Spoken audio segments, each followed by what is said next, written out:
তুমি মহিলা বাসের মা বোনদের হেফাজত করো। পাইলটকে সঠিক টাইমে সঠিক গিয়ার দেওয়ার তৌফিক দিও আল্লাহ। সামনে বিপদ দেখলে যাতে সাথে সাথে ব্রেক করতে পারে। সবচেয়ে বড় কথা আল্লাহ, ডাইনে বামে যাওয়ার আগে ইন্ডিকেটর দেওয়ার তৌফিক দিয়ে দিও আল্লাহ। আমিন। সকিনা, ও সকিনা, সাবধানে যাইও। নাই মাই জায়গা মতো খারিয়া থাকো, আমি দেখি অন্য বাসে আইতাছি। হালার কি দিনকাল পড়লো, বউয়ের সাথে একসাথে জার্নি করবো, তা বাসের কন্ট্রাক্টর আপায় আমারে নিলই না। আমারে দেখে কি লুচ্চা মনে হয়? আরে আমার সাথে তো বউ আছে, লুচ্চামি করার আগে বউই তো আমারে পিটিয়া মাইরা ফেলাইবো। তোমাকে তো উল্টা আমার আরো বাঁচান লাগবো না, আমারে নিবা না, চিনলা না আমারে। যাই তাড়াতাড়ি অন্য বাসে যাই গে, দেরি করলে আবার বউরে হারিয়ে ফেলামো। এই আসেন ভাই আসেন, তাড়াতাড়ি উঠেন, দেরি করেন না, দেরি করেন না। আরে কিসের আসেন আসেন, কই যামু জিগাইবা না? আমরা তো জিগিয়া জিগিয়া যাত্রী উঠাই না, আমরা তো হে বাস না, আমরা হইলাম ট্রেনের পিছনের বগি। আগের বগি জেনে যাইবো, আমরাও হেনে যাবো। কি আবুল তাবুল কইতাছ? পিছনের বগি কিছুই তো বুঝতাছি না। ওরে বাপুরে, ইয়া মহিলা বাসে তো শুধু মহিলারা যায়। এখন মহিলা গো বাপ ভাই জামাই বয়ফ্রেন্ড, হেরা কি করব? অন্য বাসে গেলে তো হেরা আউরা বাস, হেরা যাইবো হেগো মতো। ধরো অনেকে তো বইয়ের হটস্পট দিয়ে নেট চালায়, এখন আলাদা আলাদা বাসে গেলে দূরত্বের কারণে তো কানেকশন কাইটা যাইবো।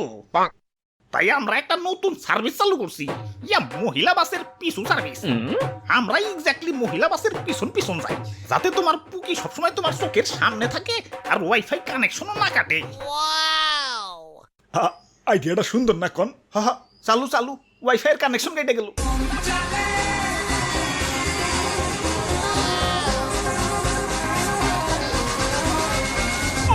সবাই মোনাজাত ধরো। হ্যাঁ মোনাজাত? বাসের মধ্যে হঠাৎ করে কিসের মোনাজাত? ইয়া বাপুরে, ইয়া সামনে বাস চালাইতেছে কেরা কেরা আবার? ও ওমেন, ইয়া পুকি বাসে নিজের মহিলাকে উঠিয়ে দিয়ে যারা এই বাসে উঠছে তাদের সবার হাতে একটা করে তসবি দিছি, যাতে আল্লাহ আল্লাহ করতে পারে। ওমন তো চাই না, কারণ পাইলট তো মহিলা। হে আল্লাহ, তুমি মহিলা বাসের মা বোনদের হেফাজত করো। পাইলটকে সঠিক টাইমে সঠিক গিয়ার দেওয়ার তৌফিক দিও আল্লাহ। সামনে বিপদ দেখলে যাতে সাথে সাথে ব্রেক করতে পারে। সবচেয়ে বড় কথা আল্লাহ, ডাইনে বামে যাওয়ার আগে ইন্ডিকেটর দেওয়ার তৌফিক দিয়ে দিও আল্লাহ। আমিন।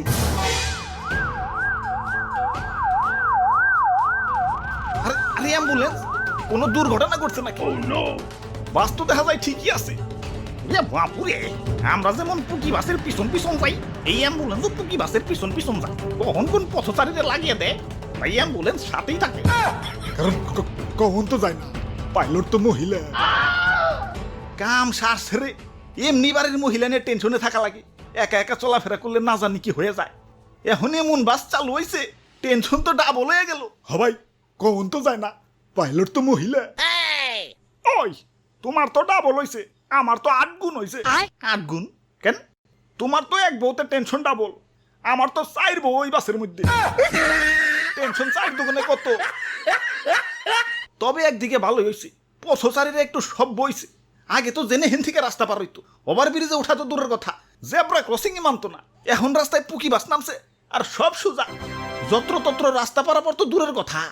রেড সিগন্যালের পরও জেব্রা ক্রসিংটা পার হওয়ার আগে ডাইনে বামে কমসে কম 150 বার তাকা, যে কোথাও কোনো পুকি বাস আছে নাকি। কখন তো যায় না, পাইলট তো মহিলা। ওই ড্রাইভার সাহেব, বাসটা একটু মহিলা বাসের পাশাপাশি নেন না, আমার বউগিলার একটু দেখতে মন চাচ্ছে।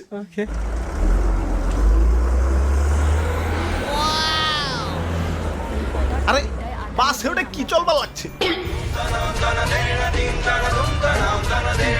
স্টার চলছে। আরে আরে ড্রাইভার কো? আস্তাগফিরুল্লাহ, হাওলা ওয়ালা কুওয়াতা ইল্লা বিল্লাহ। আরে ড্রাইভার সাহেব কো?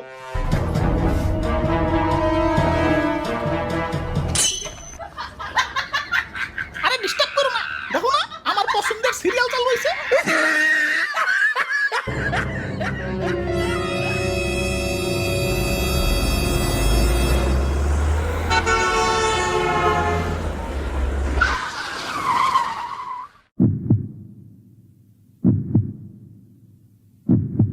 হাই হাই রে, আল্লাহ বাঁচাইছে। হবাই কোম্পানি আমারে অটো ব্রেক সিস্টেম চালু করে দিছে, কারণ গাড়ির কোম্পানিও বসছে। কখন তো যায় না, পাইলট তো মহিলা।